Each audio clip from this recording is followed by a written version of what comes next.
distinguished ministers, colleagues, tomorrow we will mark 30 years to the day when a joint Iran and Hezbollah terrorist operation attacked a Jewish community center in Buenos Aires, Argentina, murdering 85 people and injuring hundreds of others. This should be a stark reminder of two things. Firstly, that Iran has been obsessed with killing Jews everywhere, not only in Israel. Secondly, that Iran has a global reach and is exporting its bloodshed and destruction to the four corners of earth. This has been going on now for decades. However, today, we once again meet to discuss the security situation in the Middle East.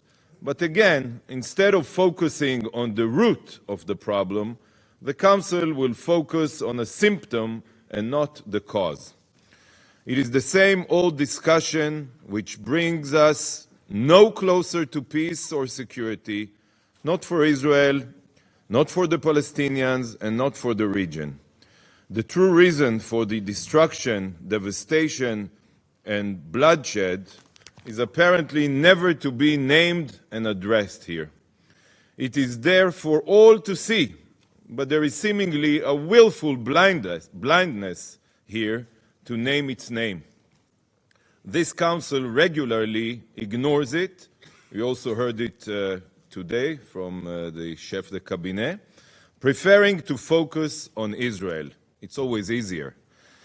There's a country in our region that is a rogue and failing state, the Islamic Republic of Iran. Iran is failing its people and has subjugated its citizens since 1979, when it launched a revolution that only brought destruction. If one looks at all of the major conflicts in the Middle East, one finds the nefarious fingers of Iran. The people of Lebanon, Syria, Iraq, Yemen, and many others have all suffered because of Iran's attempts to inflame the region. Iran condemns and attacks nations making peace with the State of Israel, as some Arab and Muslim nations have in recent years. However, Iran's leaders still receive the red carpet treatment here only because of hypocrisy or political interest. Since the beginning of the Islamic Revolution, we have heard the refrain, "Death to Israel," and the Zionist regime will be wiped from the pages of history or from the face of earth. They chant it in rallies, and drape their ballistic missiles with these genocidal slogans as they parade through the streets. Only 1 month ago, Iranian Supreme Leader Ali Khamenei published on his X account, and I quote, "Death to Israel 7 times, a clear call for genocide." Even the Iranian delegation to the United Nations has tweeted an open threat for the destruction of Israel a few weeks ago. Recently, Iran launched over 350 missiles and drones at Israel. What more needs to happen? Colleagues, Iran has taken its annihilationist obsession against the Jewish state to a whole new level, with the digital countdown clock in Tehran showing how many days remain until the destruction of Israel by the year 2040. This is a picture of that clock in the center of Tehran, and this has been ignored for too long. Do not look away. This is not a minor issue. It tells everyone the indisputable intention of the Iranian regime. It is a disgrace, and it will be your disgrace if this continues to be ignored. With the dozens of conflicts raging across the globe, there is no other United Nations member state publicly calling for the countdown to the destruction of another United Nations member state. Where is the outrage? Where is the condemnation? Where is the action? Where are your resolutions? This is a direct attack on the Charter of the United Nations. If nothing is done about these openly genocidal obsessions, then this Council will finally lose even its pretension as a force for peace. This clock is a warning for Israel, but also a warning for the world. If the world looks away from the open and wanton call for the destruction of our nation, then yours could be next. I demand that action is taken. There should be no more meetings with Iranian officials until they have removed this clock, stopped supporting and financing terrorism, and ended the calls for my country's destruction. Without such action, the State of Israel can only assume that this position is at best not taken seriously enough, and at worst, that is privately endorsed by some of you. These are not mere words, because while the clock continues to tick, the uranium enrichment centrifuges continue to spin.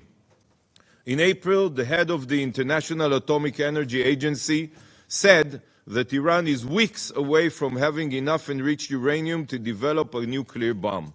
Last month, the IAEA Board of Governors called on Iran to abide by its international commitments and seize the dangerous development of its nuclear program. Council members, today you will once again debate the merits of Israel's justified response to the pogrom against Israel on October 7th. A Hamas pogrom financed and inspired by Iran. A pogrom that Iranian officials openly support. Since October 7th, the State of Israel has been attacked totally unprovoked from Lebanon, from Syria, from Iraq, and from Yemen. All of the terrorist groups targeting us have one thing in common, and you know it. They are directed from Tehran. If we reach a situation of full-scale war in Lebanon, it is only because Hezbollah has shot thousands of rockets at Israeli civilians with the support and funding of Iran. You cannot say you didn't know. All of this requires immediate action by this Council.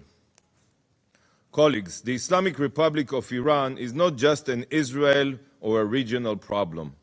Iran has supplied military equipment to be used against Ukraine. You know it. Its proxies have turned one of the major global shipping lanes in the Red Sea and Gulf of Aden into no-go areas for international cargo ships. You all know that Iran stands behind these Houthi terror attacks, but you continue to bury your head in the sand and focus on us. Why? Why? Iran is the greatest threat to global stability because its ambitions and destruction are global. The Islamic Republic of Iran is the key to security and stability in the Middle East, and you ignore the key. The greatest outrage and most urgent to address are our 120 hostages, which are held by Iranian-supported and inspired terrorist organizations in Gaza. We demand their immediate and unequivocal release. We have seen again pictures of trembling 18-year girls only yesterday with injuries on their bodies and fear in their eyes. We do not dare to think what horrors they are experiencing at this very minute. I ask you, I beg you to look into their eyes and think about the sheer brutality of what Hamas is doing to them. The disgraceful situation of the hostages alone is a crime against humanity. But Hamas continues to exploit this council's inaction by hiding its commanders among civilians and its military positions in UNRWA schools. Yes, they hide themselves in UNRWA schools, and you continue to ignore that. I can tell you all this. The war will not end until these hostages have been released. We will not leave a single hostage behind. By this brutal kidnapping by Hamas, they are copying the example, again, of their paymasters in Tehran, who starting in November 1979, as we all remember, held 53 American citizens for 444 days against all international norms and humanity. This was the first warning about the intentions of the Ayatollah regime, and now we are merely talking about their latest bloody outrage. For 45 years, the Islamic Republic of Iran has been fanatical about exporting its brand of terror and bloodshed near and far. If the Council continues to ignore the destructive role Iran plays in the Middle East, in all Middle East conflicts, then sadly there will be war and the bloodshed will continue unabated. But if you choose to address this issue properly, we can improve the chances of peace and security in the region. The choice is urgent. The choice is yours. The countless lives of those who will die because of the Ayatollah's grand ambitions for Shiite regional supremacy are in your hands. Iran wants to export their supremacist Shiite revolution to your nations, and their weapons are armies of terror proxies causing death in every country they touch. Do not be fooled by the sham election and the reformist new president of Iran. You know that he is merely another puppet of the Ayatollahs to try and avoid diplomatic pressure and put a pleasant mask on evil. Look at their deeds. Do not listen to their empty words. Probably you will hear it today. Those who continue to accept the fake, nice words of Iranian officials know that they are just speaking with puppets played by the Ayatollah. The Ayatollah has become used to this council's inaction, and he feels that it gives him the green light to the attainment of nuclear weapons and the immunity to continue expanding the terror of his murderous proxies. Colleagues, I have shown you the Iranian countdown clock to the destruction of the State of Israel. This is a promise for a continuation of conflict and war for decades to come. This is a direct threat and incitement to genocide. Nevertheless, I will face that threat with a prediction.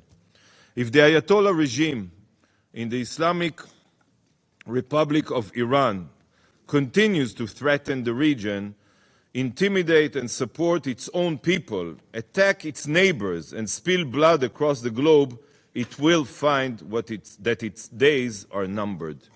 The proud Iranian people have had enough. The good people of the Middle East have had enough, and so have we. They all wait for the members of this council to pinpoint the true cause of conflict and bloodshed in our region. The Islamic Republic of Iran is a rogue state that is exporting its mayhem and destruction to all corners of the region. They are much, much bigger and more powerful than ISIS, and with near nuclear weapons capabilities. Iran's genocidal ambitions are not just a missing element in any conversation on Gaza. It's not just a missing element. They are the central element. Without taking meaningful action against Iran, the death and bloodshed will only increase and spread. This is the truth about the multiple front war against the Jewish state. It is time that this council address this true root cause of the war. Thank you, Mr. President.